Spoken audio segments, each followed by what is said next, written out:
Indian air force నిబంధనల ప్రకారం సవతి తల్లికి కుటుంబ పెన్షన్ పొందే అర్హత లేదని సుప్రీంకోర్టుకు కేంద్ర ప్రభుత్వం తెలిపింది. చట్ట ప్రకారం సవతి తల్లికి కన్నతల్లి హోదా ఇవ్వలేమని పేర్కొంది.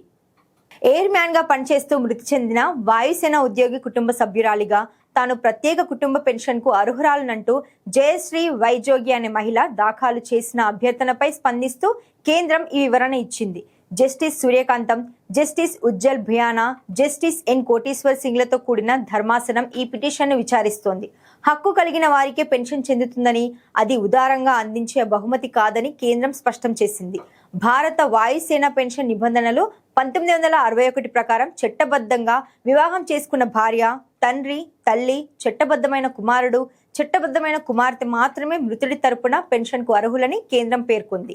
తన కుమారుడు 2008 ఏప్రిల్ 28న వాయుసేన మెస్ లో భోంచేస్తూ అనుమానాస్పదంగా మృతి చెందారని, అతడి కన్న తల్లి అతడికి 6 ఏళ్లుండగా మరణిస్తే తానే పెంచి పెద్ద చేశానని పిటిషనర్ పేర్కొన్నారు.